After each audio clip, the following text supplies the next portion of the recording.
that's where my thoughts go. Maybe Sergio, if he hears that, he's going to be like, no.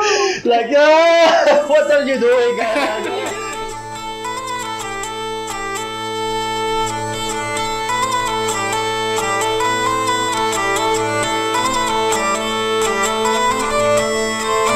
Hello everybody, and welcome to the Hurdy Gurdy Café, an hour of interviews, music, and camaraderie. I'm Ryan, and I'll be your host along this crazy adventure through the land of the wheel fiddle. So strap in, and let's see what's cranking in the Hurdy Gurdy community today. Welcome back, everyone, to Season 2 of the Hurdy Gurdy Café podcast. We're nearing the end of our season, and once again, we have another very special guest, Anna Murphy. Welcome, Anna. It's wonderful to have you. Hi, thanks for having me. No problem. And as always, we have Sergio Gonzalez. Sergio, thank you for being here. Hello. Yes.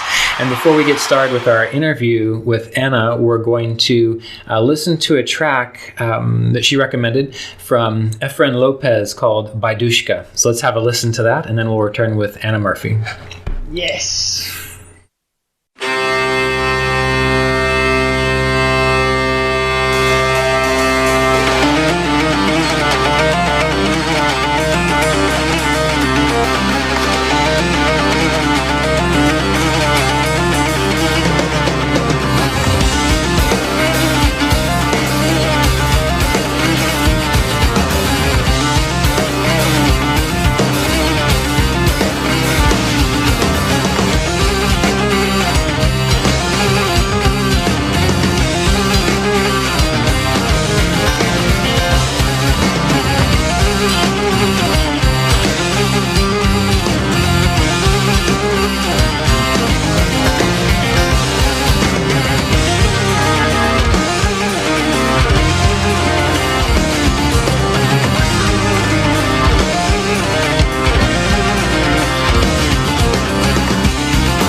That was Baiduska by Efren Lopez, a track recommended by Anna Murphy, who is our guest today. So once again, Anna, thank you so much for being here.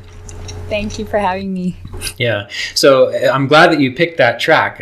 Just a few episodes ago, I was trying to get Sergio to teach me how to do the trompet part to that track. You were actually pretty good with it. Well, I'd been working at it for a little while, so what you told me helped out a good bit. But why did you choose that track, Anna? What about that track speaks to you? I think it's awesome. I absolutely love it. I'm actually learning it as well. So I was just going to say good luck with the trumpet part. And it's a track that I've been listening to a lot. And then I actually started taking lessons with Efren. Just about when the whole lockdown situation started, he started giving online lessons, and I just thought I have to do this, and that was the first track that we looked at together. Yeah, so you're learning it directly from the source. Yes. That's awesome. Efren is a great teacher. Yes. Since you're learning directly from the source, I'm kind of curious, did he give you any tips on that trumpet part that I could, kind of dovetail in with what Sergio told me? Actually, for some reason, because we took quite a long break at some point, I think that was because of me, because I didn't have time to practice, and you know how it goes. So we didn't actually get that far, and now we're doing one of his other tracks. But I think at some point we're gonna come back and do it in full. Are you learning another track from this EAR progressive group that he's doing, or is it a different one? It's actually a different one. I haven't heard an actual recording of it, so I don't know if it's a traditional or if it's one of his songs. But the way that we work, and that's what I absolutely love about the lessons with him, is because I'm not a theoretical musician. I don't work with theory or sheet music or anything, and so he just plays me the parts, and I try to figure it out, and that's how it goes. Yeah. So you are famous for being a member of Eluveitie and now Cellar Darling. Are there any other bands in particular that you've participated in that you'd like us to know about? Well, I do have one album that I released as just under my name as a solo artist, and I've always had just my weird side projects. There's Lethe, there's Fragment, which is a Swiss folk band. Right. There's a Nucleus Torn. I can't really keep track of them because as soon as an opportunity pops up, I'm just gonna go with it. And I'm starting some new stuff as well. It's kind of chaotic. And I know that you've probably told this story a lot, and many people probably already know, but for those who don't, how did you first get involved with the Hurdy Gurdy? How did that come about? I must have been about 15 or 16, and I was at a folk festival with my mother. Nice. And we saw Faun play, and I just immediately fell in love with the instrument, and I said to my mother that I want it now. And at the time, you can imagine that was over 15 years ago. The Hurdy Gurdy wasn't as popular as it is today, if you can call it popular. I'm not sure about that. So, I didn't know where to get one, how to take lessons. So we did some research, and there is the Schola Cantorum in Basel, which is a high school for for Baroque music. And I actually started out just renting one. That's fantastic. I took a couple of lessons, and that's how it happened. And then two or 3 months later, I already joined Eluveitie. 2 months later. Wow, that's fantastic also. It was absolutely crazy. I had just been playing, I could hardly play the thing, and I basically learned it by learning Eluveitie songs. But that's a good boost for your learning. A lot of pressure, and I need to practice. Back then, who was the gurdy player from Faun? It was Elizabeth. It was from Faun. Yes. I have to be honest, I didn't follow the band to that extent that I would know the names of the members, but I remember this woman and her presence. Yes. It was incredible. Because, you know, at the time I was like this, 15, 16-year-old. I mean, I dressed like a boy that's going on a hike with his dad. So for me, like, her presence was just incredible. She had these long dreadlocks, and she was the most elegant being that I had ever seen on a stage. And now that you say Elizabeth, I think maybe that was the name. Yes. We have to get her on the podcast, Ryan, someday. Yeah. We talked about that before, didn't we? I think her name came up. I think so. Yes. We have to do it. Yeah. Elizabeth, come. Did you play any instruments before the Hurdy Gurdy? Yes, I played flute, maybe? Recorder in school. Okay. Oh, recorder, I think everybody did that at some point. Yes, right? Yeah. I played the piano. I played the traverse flute. Huh.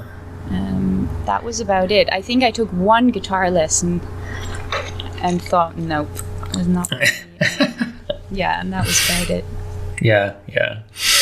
And so when you got into playing with Eluveitie, was it natural for you? Did you find you had to work at it, or how did that process happen for you after you were invited to do it?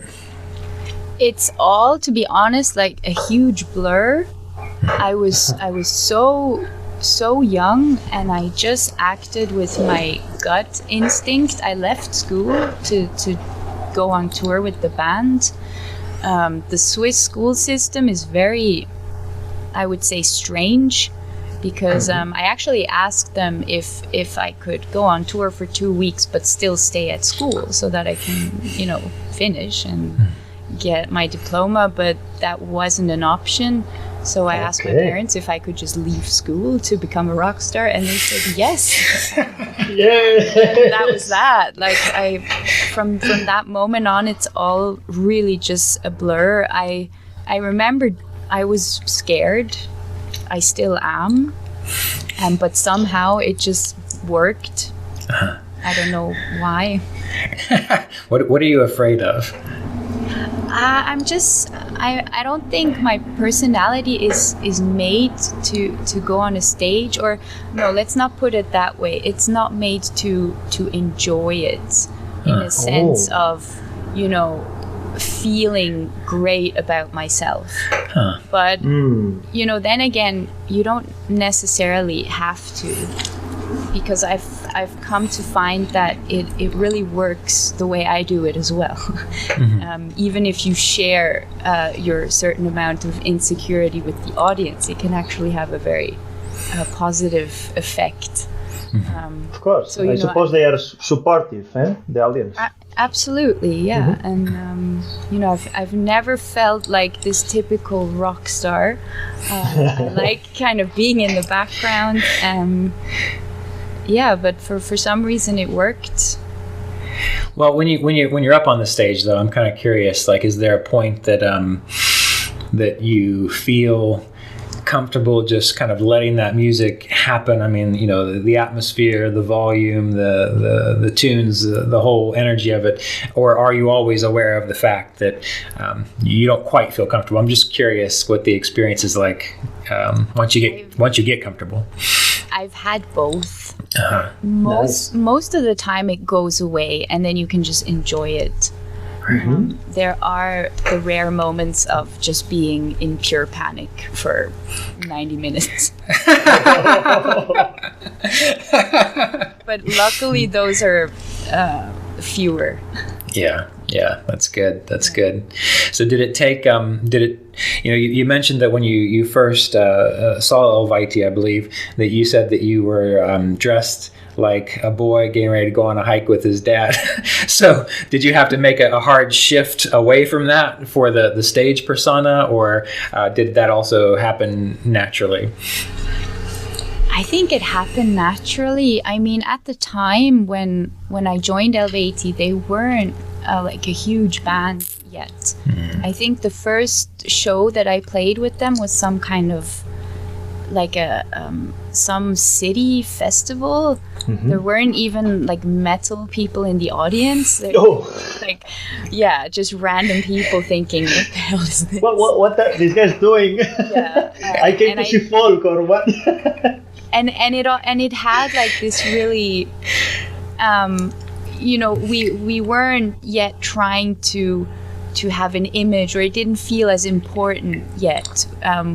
I think we just put dirt on our face and dressed more or less just black, and I really liked this beginning of, not having the huge fancy stage set up yet, and just, taking it step by step. Right. So the approach really in the beginning was just, I guess, have fun and play this kind of music, and if people like it, they like it, and if they don't, they don't. But somehow it turned into this massive experience. Yeah, absolutely. Yeah. Well, what I'm kind of curious. I've been thinking about these questions a little bit, and I have two, sort of one on each side of the coin here. What was, or what had been, your most memorable experience, say, with Eluveitie? Is there any performance or any situation that just stands out to you that you really enjoyed or appreciated or found fascinating? I think, that was when we played in India for the first time. In India? Come on. Yeah. Nice. I think it was in... I'm not sure where it was. It was like close to Mumbai or something. And we obviously had no idea what to expect. And it was on some like school campus or something. And it just turned out that there were like thousands and thousands of people. Wow. It was insane, because we didn't know, where are these people coming from? Where have you been? And in general, it was just an amazing experience. The people they were so welcoming. The food, I mean, do we have to talk about the food? Oh, you have to like it spicy, otherwise. For breakfast and everything. I love it. How long were you in India for that? Was it just one show, or were you playing multiple shows? It was just the one show, but we stayed there for a couple of days just to have the experience. Are there any recordings of it available, like video, or can we find any of that? Do you know? I'm actually not sure. Yeah. Look it up. Yeah, look it up. Well, while he's looking it up, the other side of the coin, the question, because I always like to know what it's really like, being a musician and having those kinds of tour experiences. Was there anything that was just the most horrific experience you had that you thought, I will never do this again? Life on tour. Ooh, yeah. Plenty of that. I have plenty of that, so I'm sure you have like a lot. I'm sure there are a few, to be honest. I mean, especially in the beginning, when we didn't have all the fancy in-ears and stuff like that. We played on monitors. I think I shared a monitor wedge with Mary, the violin player. So, I mean, just imagine what that's like playing by intuition, okay, this shape is supposed to be like this, but I don't know what I'm doing. Yeah, so there were a few of these really just horrible... I don't think I could pick out one. Yeah. Well, I guess that's probably a common experience, but you got to just get through it and hope the audience doesn't notice. Yeah, but I mean, honestly, like for the psyche, it feels better to have a bad show with these circumstances, because you just think, oh, this is rock and roll, this is okay, this is how we do it, and I'm just gonna drink beer while playing. I mean, that's better than if all the circumstances are great and you have your crew and you have your sound and it still doesn't go well, then that bums you out even more. Right. Well, not to divert away from this, but since Sergio mentioned, I'm kind of curious, what was the worst experience you had on tour or playing sometime? I used to tour with this band, Coelebre, for 3 or 4 years. And all around Germany and the Netherlands, north of Italy, and I think the most the painful situation was when our van died 5 or 6 times during a tour. Wow. It was like, okay, we're in the middle of Belgium. We don't know where we are. It's August, so there is no one to fix our van, and it died. It's here, and we have to play a show in 5 hours. So what to do? So what you're saying is mechanics don't work in August in Belgium for some reason? Mechanics don't work the first week of August in Belgium. I learned that the hard way. All right. That sucks. I actually thought of a Hurdy Gurdy related one just now. Yeah. I think it was at some German festival, and this is really not. I think everybody's gonna cry about this. Some dude, he threw like a plastic cup full of beer at my Hurdy Gurdy. No. Yeah, and I actually think like shy little Anna, I got up in front of that microphone and I actually told the guy that I'm gonna fight him. Yes. We want blood. If this happens, we need blood. I mean, really, that's like the last thing that you do. Yeah. Why would someone do that? I mean, that's crazy. I don't even know what the issue was, because you never know. Sometimes they just throw stuff around because they're having a great time. Yes. Sometimes they hate you. You don't know. Oh, no. Yeah.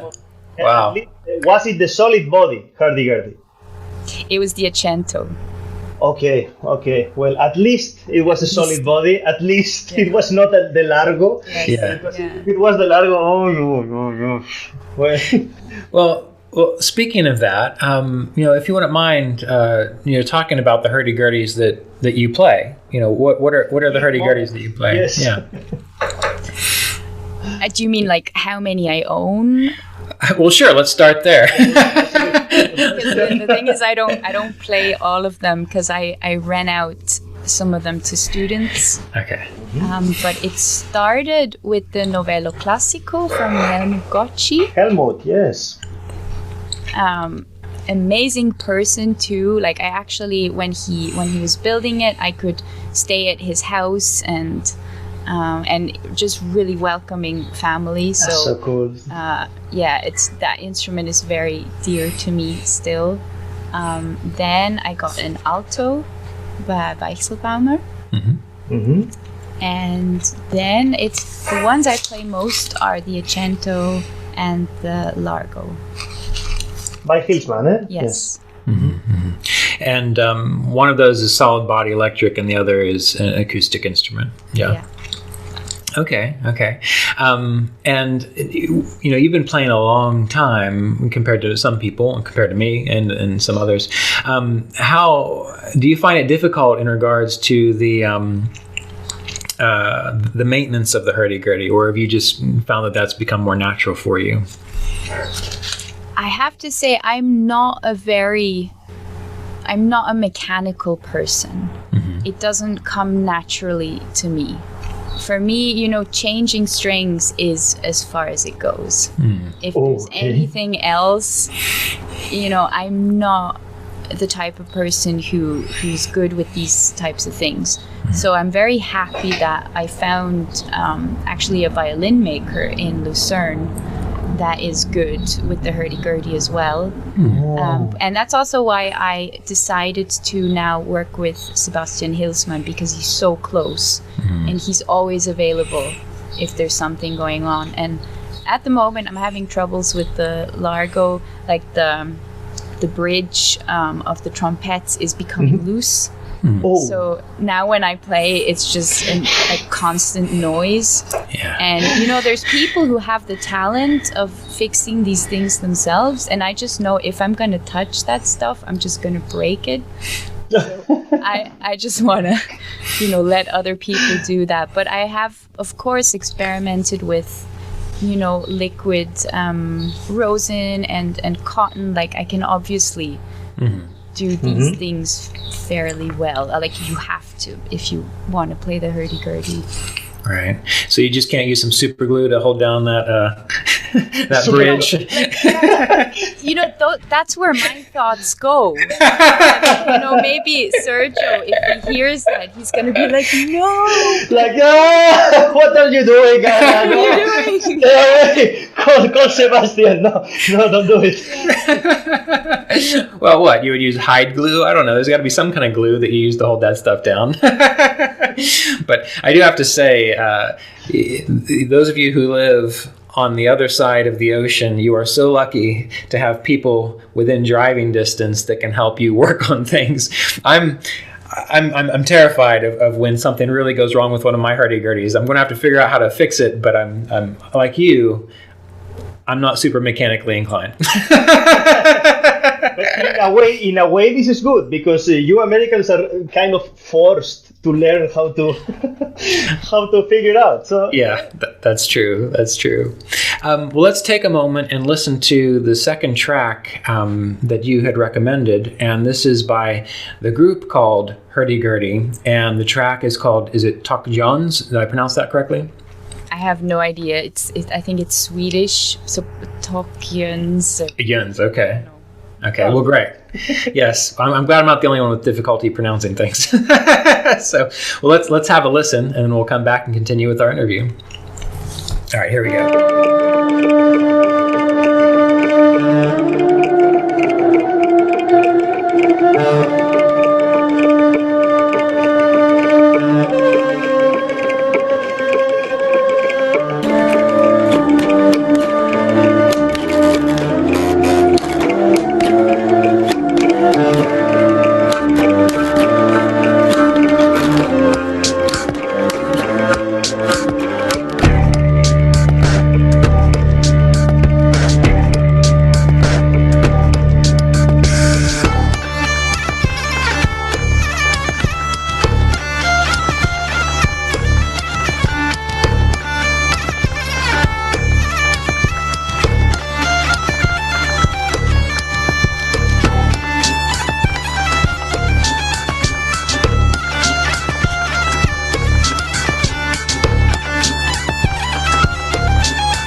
Okay, welcome back. We're at season 2 of the Hurdy Gurdy Café podcast. We're here with Anna Murphy once again and Sergio Gonzalez. And I'm curious, Sergio, have you heard this track before? Because this was the first time I've come across it. The Hurdy Gurdy talking on. It's very good. Yeah. What made you choose this, Anna? What was the inspiration behind choosing this track? It's one of my favorite albums to date. I don't know how I discovered that band. It must have been around the time when I started playing, and it was exactly what I had been searching for, because I'm not really... I do like traditional folk music, but it's not my favorite thing to listen to. I've always been really eclectic. So as soon as I heard this, Hurdy Gurdy mixed with electronic sounds, like this experimental thing, it had been what I had been waiting for, not my whole life, but for 2 months or so. And it was basically, it was what I wanted to do with the instrument. Right. It was my plan from the very first note I heard. I thought, I could do some crazy stuff with this, and not play medieval tunes with it. So and it's one of the only CDs that I haven't thrown out. Well, what do you mean? Why did you throw the other ones out? Because I'm just getting rid of, I'm decluttering. Yeah. And CDs just don't, there's few CDs that have just a sentimental worth to me. But now I'm just focusing on my LP collection, and I want to replace CDs with LPs, basically. Yeah, that's nice. I'm keeping that one. Yeah.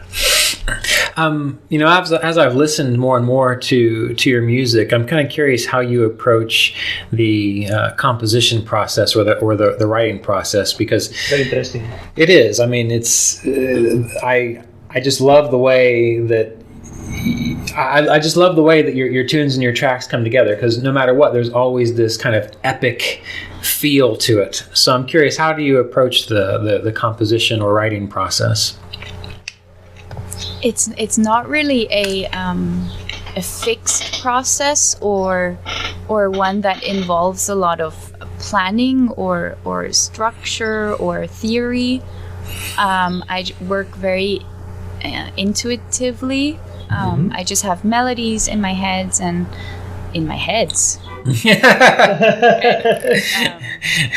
And then automatically I'm going to hear the chords, and I just record whatever I come up with, and then it just builds up from there. I think the epic aspect that you speak of might come from my upbringing as an opera child. Right. Yeah, I was always surrounded with classical music, and I mean, operas are so epic, and if people in an opera, if they love or if they hate or if they die, they do it with a lot of intensity. That's super right. Yes. So I can think of many opera moments like that. Exactly. Like if they die, they're going to die for 4 hours. yes, completely. Yeah. Yes. So I think that just has kind of stuck with me. As far as incorporating the Hurdy Gurdy goes, I think I could do a better job, to be honest. Okay. I've always... Well, wait a minute. If you could do a better job, why don't you do a better job?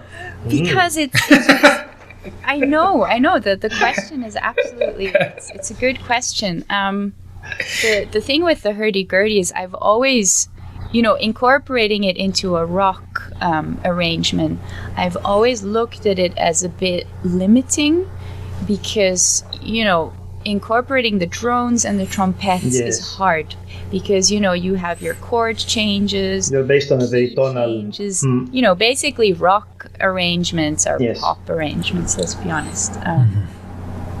And I've always wanted to keep a drone going, but I just never managed to, because the idea that I had next would involve a chord progression of some sort.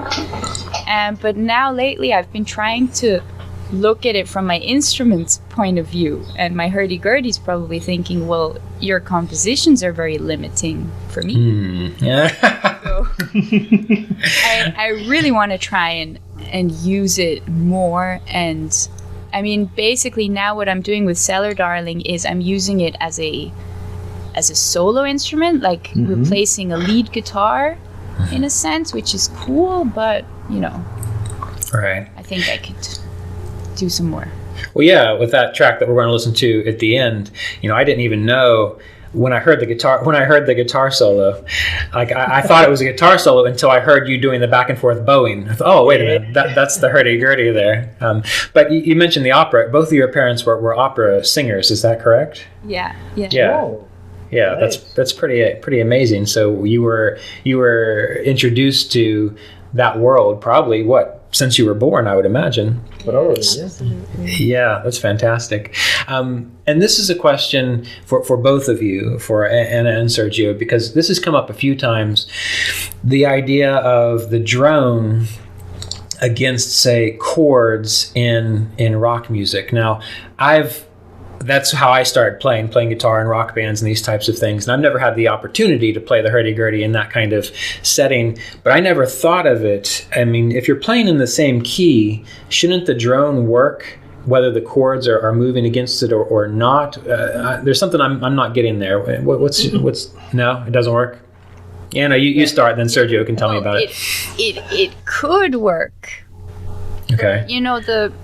If you would keep the same drone going, you would instantly get a more monotonous vibe. Okay. It's like, imagine a rock song with the bass guitar just playing the same note throughout the whole over song. and over. It can be really cool. I think even certain Tool songs probably work like that. So, what I was saying with the it being limited, that is not necessarily true. It just really changes the atmosphere of your songs, and I just haven't put the pieces together of how I can stay in my crazy epic painting a lot of different colors thing and keeping the drone, but maybe I'll figure it out. What do you think, Sergio?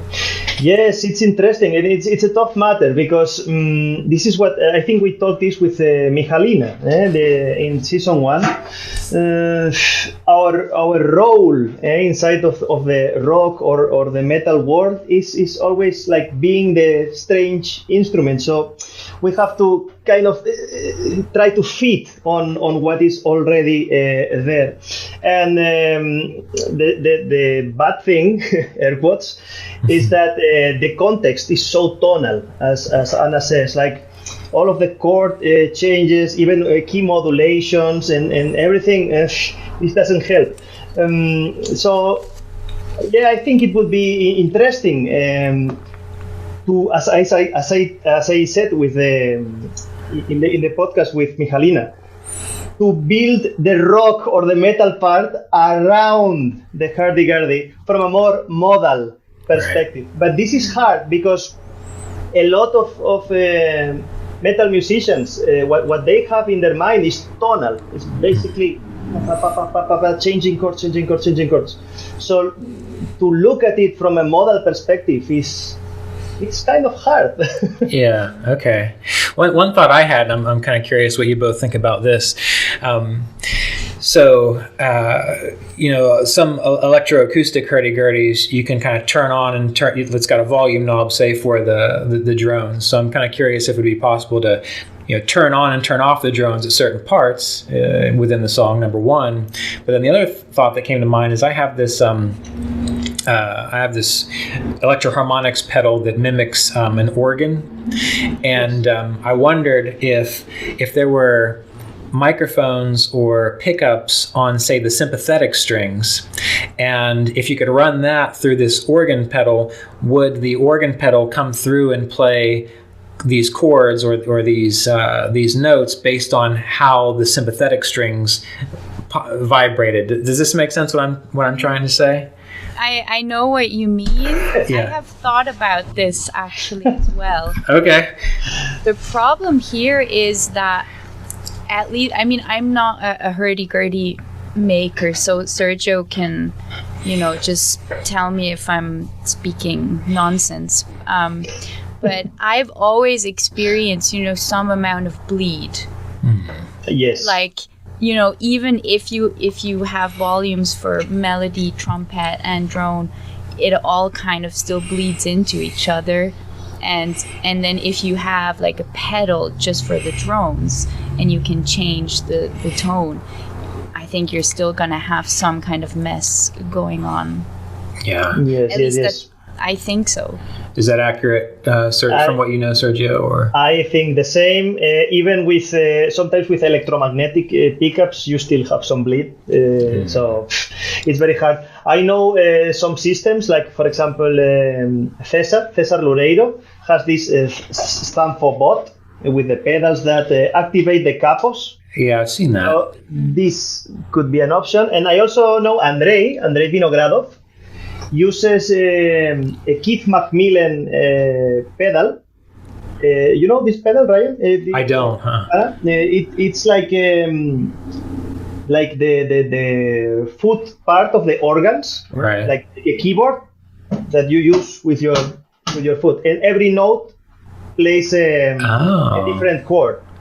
So this is another option that I've seen, but I don't know. Yeah. Okay. Well, yeah. I'm glad that someone else had thought of that too. Very cool. Well, Sergio. Actually, I love. Oh, sorry. No. Go ahead. Go on. It's your podcast. Yes, it is. No, I love the approach of building the band around the Hurdy Gurdy. This would be awesome. I always wanted to hear this. I Yes. really like that concept. I think as long as you don't have the feeling that it limits you in some way, because that's the problem, right? You have an idea, it could change into this, and then suddenly you're stuck again.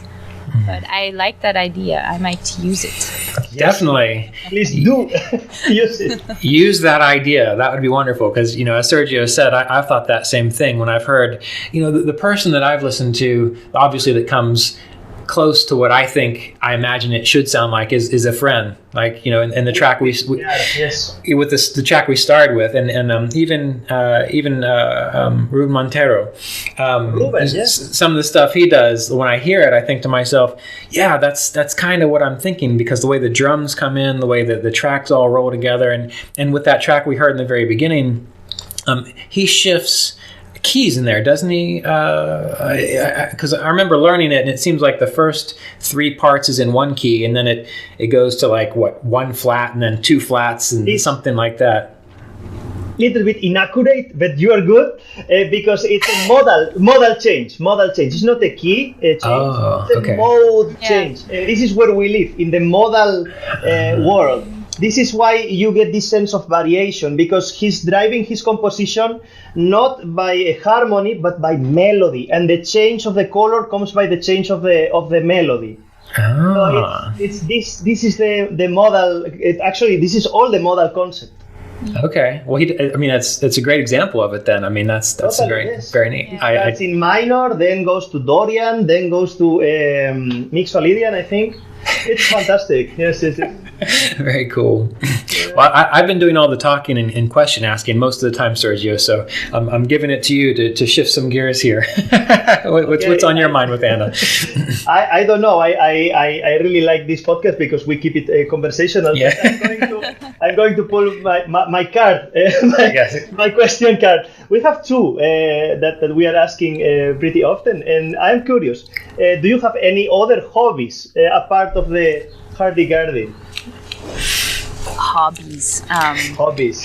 Like you raise chickens or something? Or? Collecting LPs. Yeah.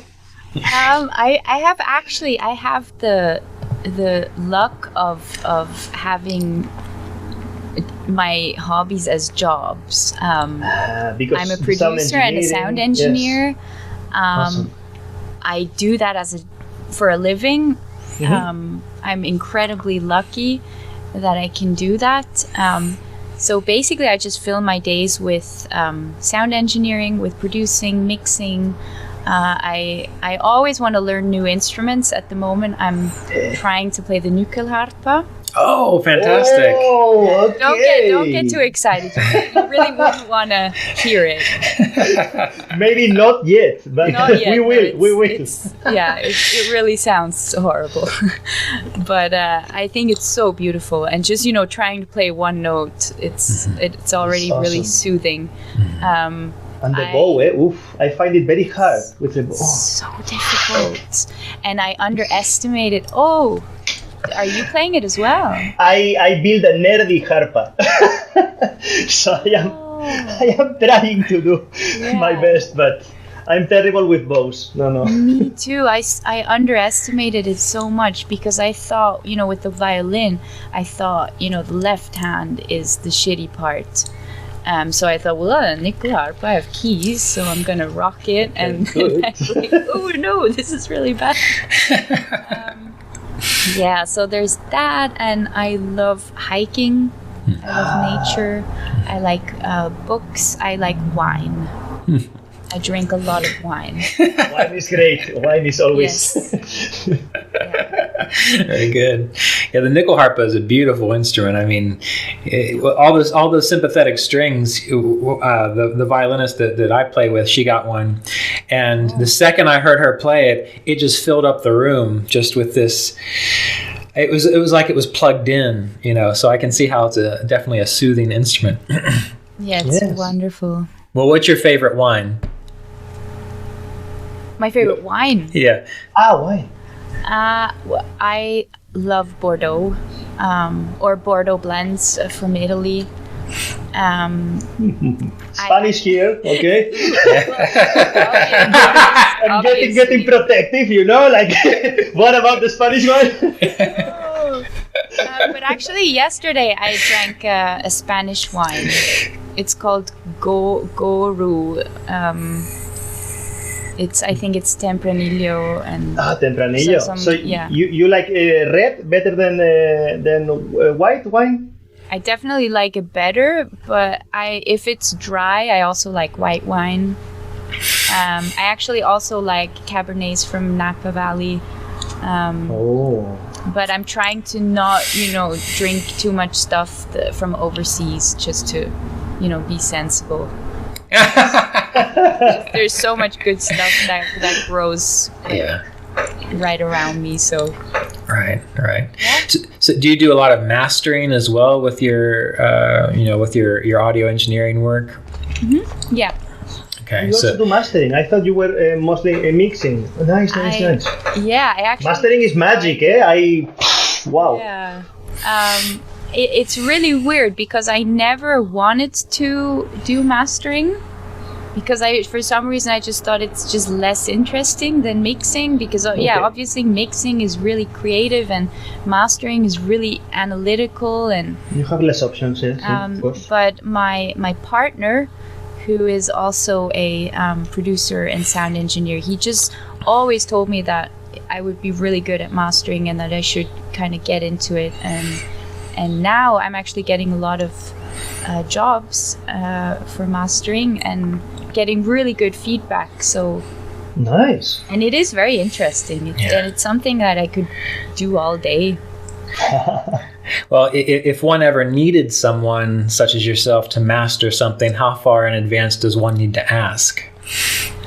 With mastering, it's not that much of a problem because, if it's just one track, it's, half a day's work. So at that I can always fit in somewhere. So it's not like, mixing an album, you need, sometimes 1 to 2 weeks. But right. Yeah, why? You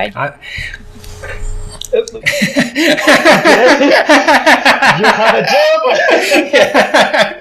No, I decided that the bass player and the nyckelharpa that I play with, we're just going to record some things and try to make an album based on the original stuff that we have written. And I thought it'd be yeah, it's not we're all amateurs at what we do, but I still think it'd be wonderful to have a professional master it well, you know. So of course. so that's why I was asking. Now I'm curious with this side of your life, the producing and engineering. Do you also do tracking? Yes. Okay, and do you have any particular approach when tracking Hurdy Gurdies? I'm very curious. It really depends on the genre, of course, the setting. You know, if I'm tracking Hurdy Gurdy for a rock or a metal, you know, a very dense arrangement, I like to keep it simple. You know, if there's a line signal, I love to record it and mix it together with the microphone signal. And also, you know, the type of microphone and the distance really depends on the instrument. Hurdy Gurdies come in so many shapes and sizes that there's no like universal truth to recording one. I like to kind of angle it towards the bridge so that I can get some key noise. But you know, if it would be like a Hurdy Gurdy solo album, I might want to, you know, add some room signals to, exactly. So it really depends.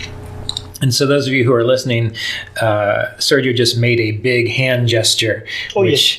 and then Anna, this is radio. yeah, and then Anna said, "Of course." So why don't we expand upon that for the people who are listening? So what were you saying with your hand, Sergio? I was saying like big fat Hurdy Gurdy sound, which is what we always want. Like those lows, that projection is what you want to capture, because what I see I see a lot of albums with very thin Hurdy Gurdy sounds. So I always look for, you know, bottom end. This low end is always magic when recording a Hurdy Gurdy. Yes. One other quick question around mastering I have. Someone just was telling me that when it comes to mastering, that you sometimes often have to master it for a different like whether it's going to be an MP3 or if it's going to be on vinyl or if it's going to be something else. Like you have to master for different streaming aspects too. Is that true, or were they just talking out of their, you know? That is true. But there's also different opinions on that. Yes. As well. Like usually, and I also do separate vinyl masters from streaming and CD masters, and it's getting more complicated because, especially since the streaming age, because what streaming services do is they are going to actually turn the track down usually, so that everything is the same volume. So this, I'm sure you've heard of the loudness war. Always. Which was especially in the 90s.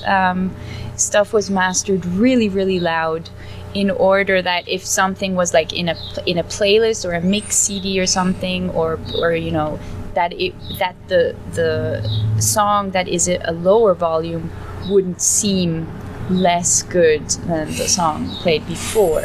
And this now doesn't really make sense anymore. We don't need to master so loud anymore, except to keep a certain density of the song. So now the thing with vinyl is that if you make a song, if you master it too loud, with too many bass frequencies, too many high frequencies, the needle won't take that well. So that is the reason for separate LP masters. But then again, there's mastering engineers, and really good ones, that are going to tell you that if the cutter of the vinyl is good enough, they can handle that. So as you see, it's a very complex topic, and it really also depends on who is making the actual vinyl, who's cutting it. So interesting. I like to make separate ones just to be on the safe side, because I'm Swiss, and you know, we play things safe. Okay. Very good. Quite Ryan. P masters. Don't tell the guy that mixed your album anything about MP3. No Okay. one mixes for MP3. Oh, Forget yeah. about that. All right. All right. Well, then, I won't worry about that. Well, the trick is find someone to, like, as you've been talking about, who can record the hurdy-gurdy well, or even knows how to do the nickel harper well. Because here, where I live, in the middle of nowhere, we can record banjos, and we can record mandolins, and these sorts of things. Yeah, it's something. But I'm always kind of curious about how that's done well, so that you actually capture the sound of what the instrument is meant to do, what it's meant to sound like. So this is useful stuff. Thank you. And I mean, it's always difficult for a sound engineer who has never heard a hurdy-gurdy or knows what it's supposed to sound like. It's going to be really difficult, and especially with the hurdy-gurdy, you have so many levels of quality. You're going to have a really great time miking a Hillsman or a Weisselbaumer or whatever. Like you really have to do so many things wrong to make that sound bad. So sometimes it's not even the sound engineer's fault. It's the instrument, maybe even the person playing the no, that can't be it. Nah, there's so many factors, and you just have to do your research. If somebody comes into my studio with an instrument that I've never mic'd before, I'm gonna do some research, see what it's supposed to sound like. Yeah. Of course. Right. Yes, and your tracking engineer has to make a lot of decisions, depending on the context of your song. Are you going to record like chanters separate, like drones separate, trumpets separate? Are you going to record everything together? You lose control, but you gain more harmonics. I don't know. A lot of decisions need to be done with the hurdy-gurdy. Right. So and of course adjustment. You want to give him like the best sound you can get. Right. Well, is it hard when you're recording? Now we're going down a rabbit hole. But is it hard to record instruments? Say, for example, like the hurdy-gurdy with, say, a violin or a nickel harpa, because their tonal range is so close together. Does that make it any more difficult, or is that just not a really big issue? Do you mean when they're playing at the same time, or just you mean in the same arrangement? Yeah, like if say the track the track that's being recorded, if say the nickel harpa has one kind of counter melody part to the hurdy-gurdy, but they're pretty much playing in the same range, the tonal range of notes. Does that make it any more difficult, or is it really not an issue? For me, that goes into mixing. Okay. Mm-hmm. As soon as it's about recording, I don't make it more complicated than it is, because you can just listen, and the place where your ear says this is a great spot, you just put the microphone there, and then you see what happens. And to get a nickel harp and a hurdy-gurdy to complement each other and not cancel each other out, for me is a mixing thing. And with compression and EQs, just paint a picture, and every instrument has its spot in the frequency range. And right. Okay. Well, good. Well, I didn't mean to derail you there, Sergio. You were on a roll with your questions for Anna, but I think this was an interesting topic to cover. Do it. Well, no. You had a follow up to that, and I think I know what the question is. But, You know it. We always do that. Yes. You go for it. And all the same names keep popping, and actually we interviewed many of them. So we are doing a good job, Ryan. And the question, Anna, is: who are like your favorite players, hurdy-gurdy players, or the musicians that influenced you the most? Hurdy-gurdy or not hurdy-gurdy, I don't know. You can also tell us different musicians. I don't know. Okay, let's stick to the hurdy-gurdy. Okay. Definitely Efren Lopez. Efren. Of course. Do we? T-shirt. Yeah, I have the T-shirt, so. And with him, it's the whole package. You know, it's not just his tone.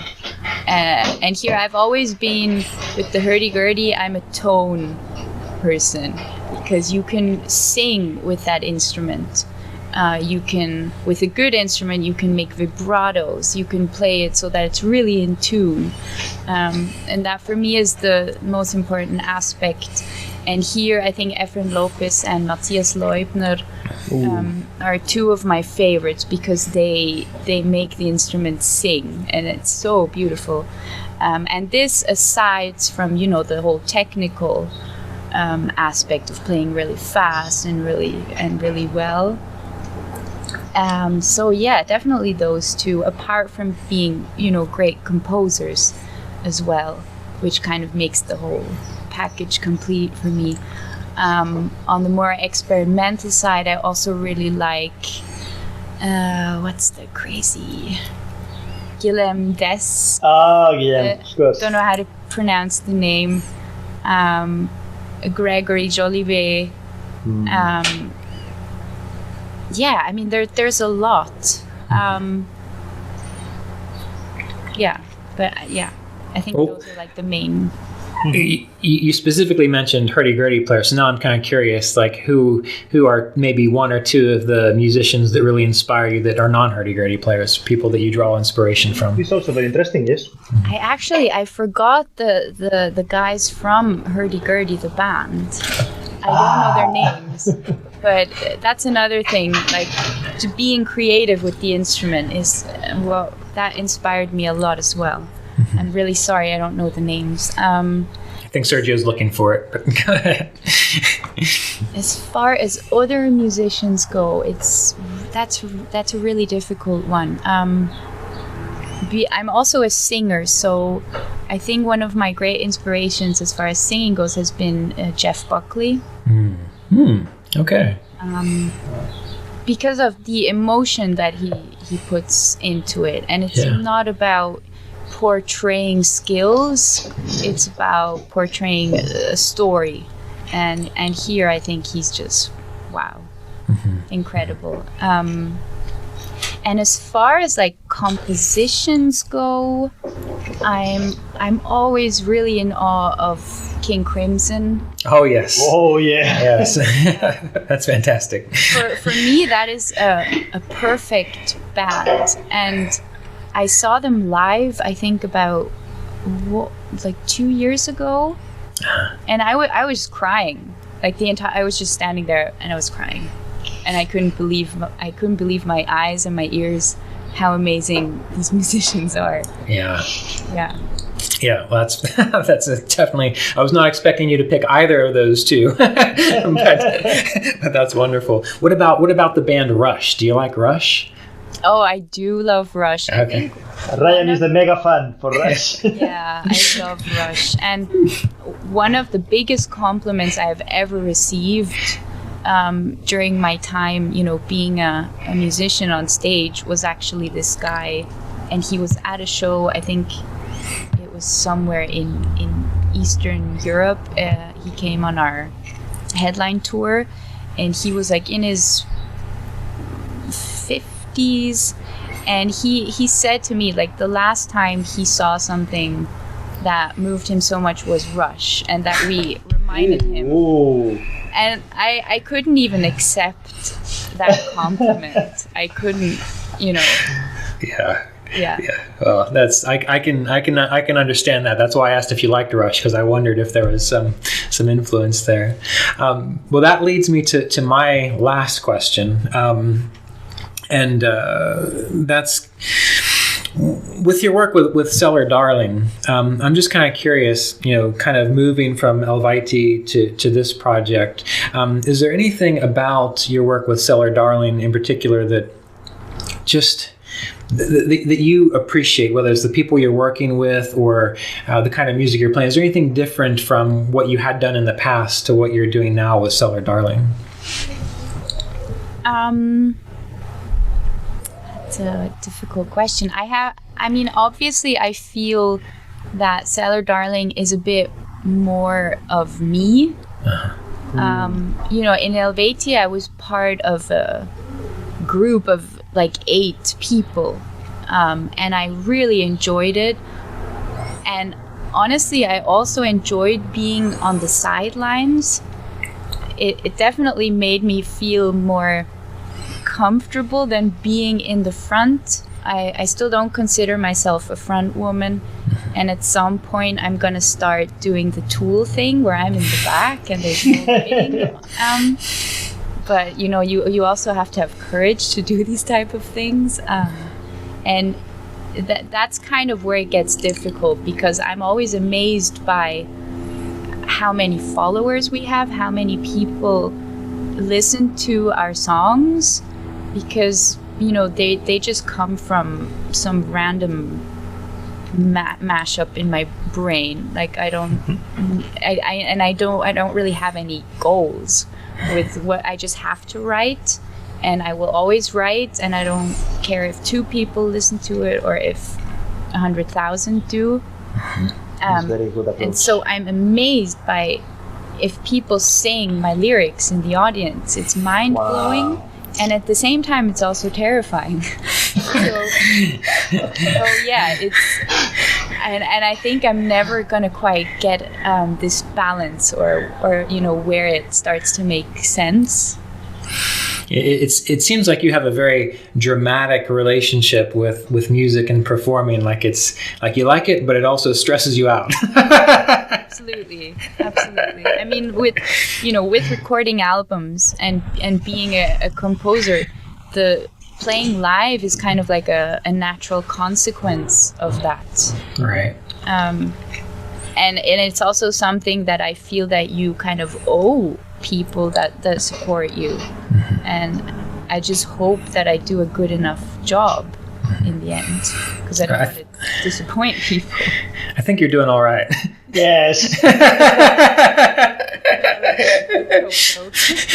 but that reminds me, you know, that this feeling that you have, you know, one of the things that really inspired me to want to play Hurdy Gurdy was, again, I've talked about this many times, a video that I watched of Efrén when he's up on the mountain and he's got, you know, the drum and he's got the pipes with him and the wind's blowing through his hair.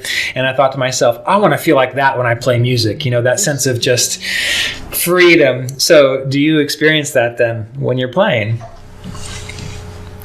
I think I do, but my brain forgets those moments. Ooh. Because for some reason, like, I think I sometimes am my own worst enemy.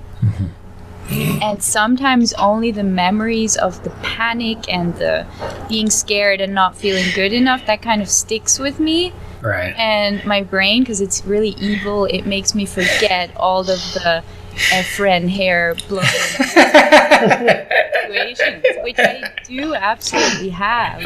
Yeah. That's good. But yeah, I mean, it's one of my goals is to just, you know, get up on that stage and just feel really, really good. Yeah. And I think, you know, at some point with enough meditation, enough, you know, growing old. I love becoming older, because it just gives you a certain sense of calmness and, you know, and also not making things more important than they are. So I think age and meditation and wine, these things are going to help. Have you becoming better at what you do. Have you ever had your astrology chart done? I'm not into astrology. Okay. Ryan, your book is not for her. Yeah, no. The way she's talking, it describes someone who has Saturn in a particular placement in her chart, which as they get older, they tend to get more comfortable and more confident. And anyways, that's why I was curious about that. But anyway, I think actually, like what you have as what inspired you to play Hurdy Gurdy, that is actually, you know, that's how I want to feel someday too. Yeah. Absolutely. Well, yes, that's what Efren is good for, is giving us that inspiration. Yeah.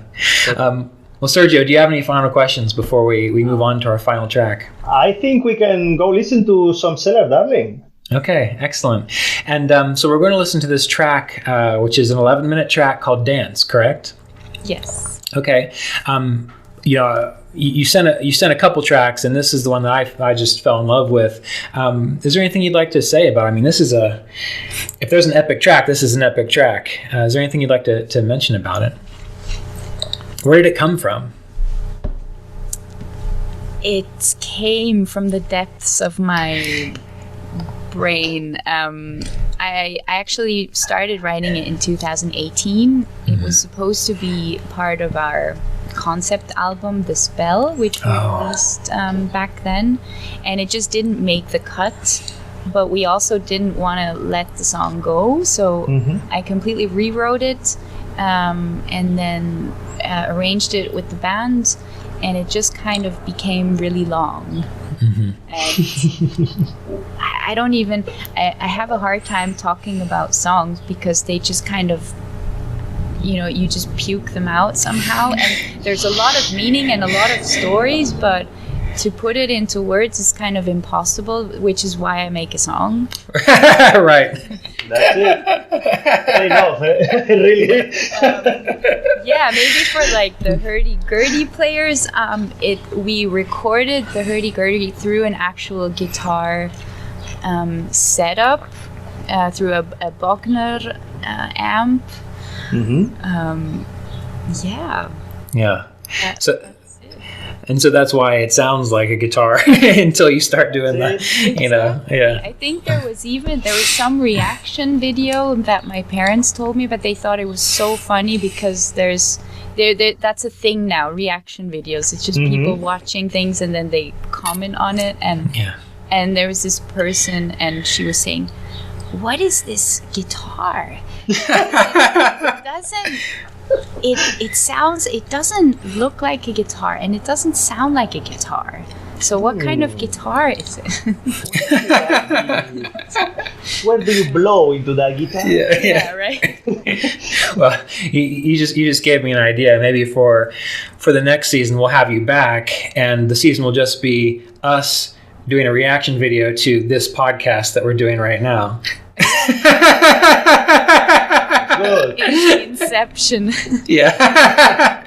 Anyway, well, thank you so much for being here today, Anna. It was really wonderful to meet you and speak with you. Yeah, it was a thanks pleasure. for having me. It was fantastic, yes. And Very much. as always, good to see you again, Sergio, and we'll see you soon. So this is the track by Cellar Darling called Dance.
Cara mañana fría.